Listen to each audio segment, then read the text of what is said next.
Good morning, students. Today, our topic is line graph. In the previous lesson, the topic was bar graph. What is bar graph? Bar graph हमने क्या पढ़ा था? In the bar graph, length of the bar represent the total quantity of each item. The bars can be vertical or horizontal. यानी length of बार क्या represent करती है? Length of bar represent total quantity of each item. Her item की total quantity को represent करती है. और bars जो हैं वो टू फॉर्म्स में ड्रा किए जाते हैं. कैन बी वर्टिकल भी हो सकते हैं और horizontal. This bar is in the vertical form and this bar is in the horizontal form. And bar graphs are used to highlight the difference among the item of the study. They are useful for comparing relationship among the items. यानी bar graph जो है वो items के दरमियान relationship को compare करने के लिए यूज़ किया जाता है. Today our topic is about the line graph. Line graph क्या है? Line graph are use to show the trends and fluctuations. A line graph displays data that change continuously over period of time. अब इसमें ये देखिए line graph किस तरह से है. This is the line graph. On the X axis there are X axis पे years show किए गए हैं और वाई एक्सिस पे पॉपुलेशन शो की गई है. तो line graph show an increase in the population over in year. यानी कि डॉट्स को ज्वाइन लाइन ग्राफ के जैसे कि नाम से ज़ाहिर है लाइन. तो जब डॉट्स आपस में ज्वाइन करते हैं तो लाइन एक बनती है. इसी तरह से ये लाइन ग्राफ जो है ये शो कर रहा है increase in population over the year. यानी जैसे जैसे ईयर्स जो हैं वो जैसे 1996 से 1997 1998 ईयर्स जो है इंक्रीज़ हो रहे हैं तो पॉपुलेशन जो है उसके अकॉर्डिंग टू ईयर्स इंक्रीज़ हो रही है. तो line graph is actually show the lines over according to the period. यानी पीरियड्स के अकॉर्डिंग लाइन को शो करता है. This is the definition of line graph. A line graph are use to show trends and fluctuations. यानी trends के और fluctuations क्या है कि पीरियड इन लाइंस में फ्लक्चुएशंस आएंगी. यानी कि कहीं पे जैसे कि इस ग्राफ में आप देख सकते हैं जो लाइन ग्राफ क्या शो कर रहा है. ये फ्लक्चुएशन शो कर रहा है, ट्रेंड शो कर रहा है.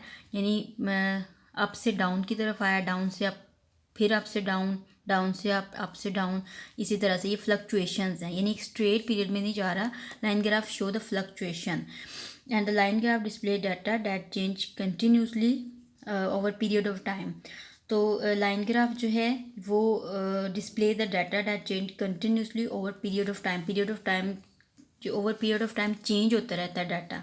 एक ही कंटिन्यूसली सेम सिचुएशन में नहीं रहता बल्कि टाइम के साथ साथ ये जो है चेंज हो रहा है. अब इस ग्राफ में क्या है? अ line graph below show how temperature of the child having dinghy fever fluctuations from the 7 a.m. to 7 p.m. Using the graph, answer the following question.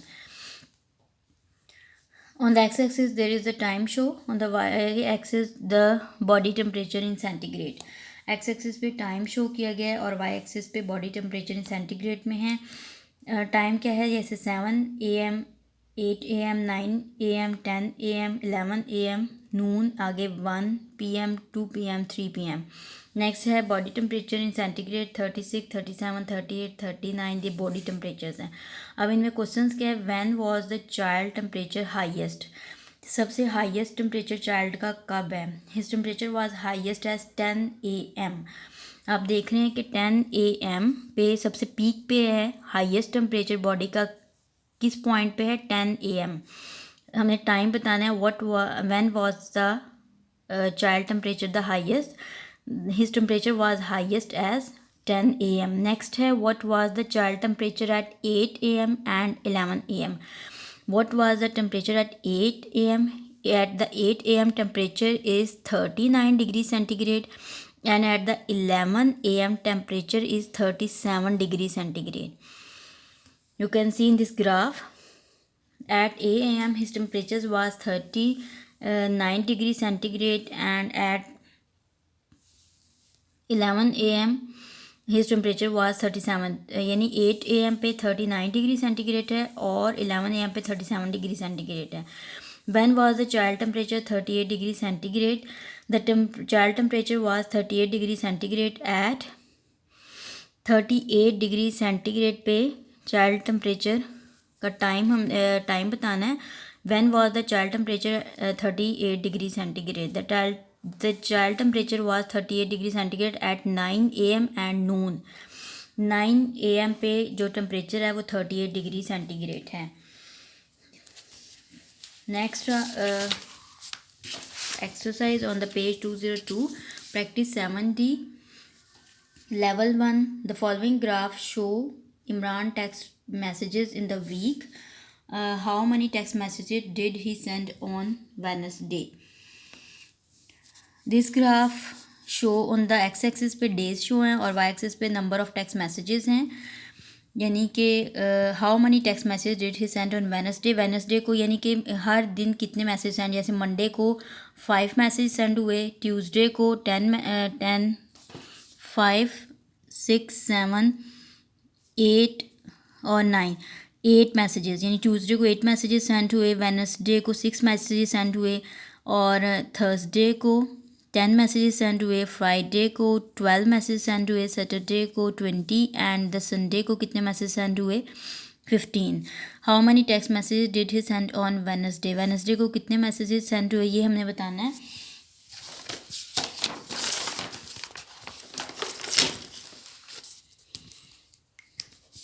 Practice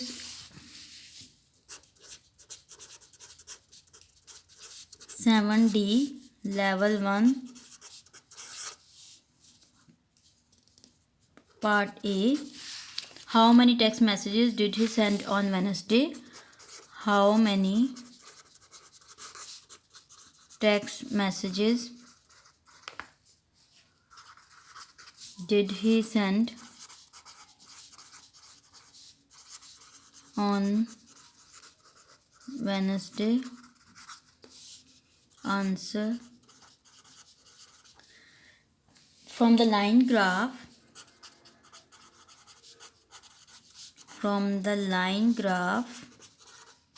you can see graph. From the line graph, Wednesday को 6 message जो थे वो send हुए. You can see 5 और ये dot के आपने बिल्कुल सामने देखना है 6. वेनसडे को कितने मैसेज सेंड हुए 6. From the line graph the Imran send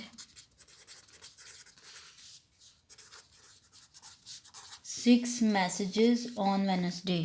6 text messages on Wednesday. Next है how many more text messages did he send on Saturday then on Friday. From the line graph हम देखेंगे number of text messages on Saturday को कितने messages send हुए. Saturday को 20 messages send हुए हैं और फ्राइडे को कितने मैसेज सेंड हुए. फ्राइडे को 10 11 12 मैसेजेस सेंड हुए. तो Imran send 8 more text messages on, यानी कि आपने सैटरडे और फ्राइडे में आपने टेक्स्ट मैसेज का डिफरेंस बताना है. यानी कि कितना डिफरेंस. जैसे फ्राइडे को हुए थे 12 मैसेज सेंड और संडे को सैटरडे को और फ्राइडे, इन दोनों के दरमियान आपने बताना है कि इन टेक्स्ट मैसेजेस का कितना डिफरेंस है. तो फ्राइडे को 12 मैसेज सेंड हुए और सैटरडे को 20 मैसेज सेंड हुए. तो डिफरेंस कितना है 20 माइनस 12 इक्वल्स टू 8, यानी 8 मैसेजेस का डिफरेंस है.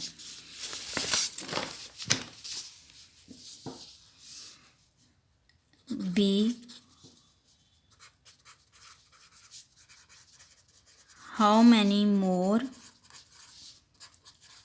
text messages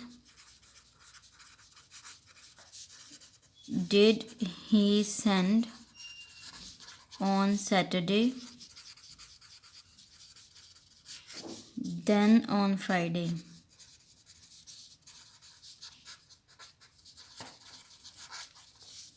Answer. From the line graph,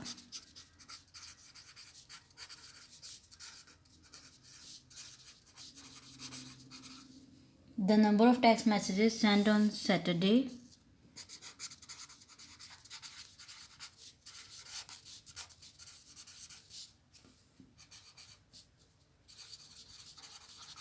messages sent on Saturday को कितने मैसेजेस सेंड हुए थे 20 and the number of text messages send on Friday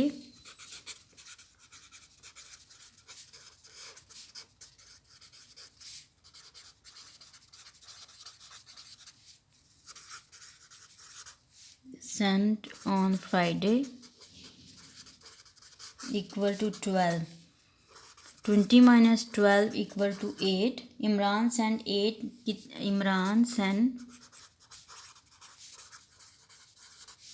8 more text messages on Saturday than on Friday.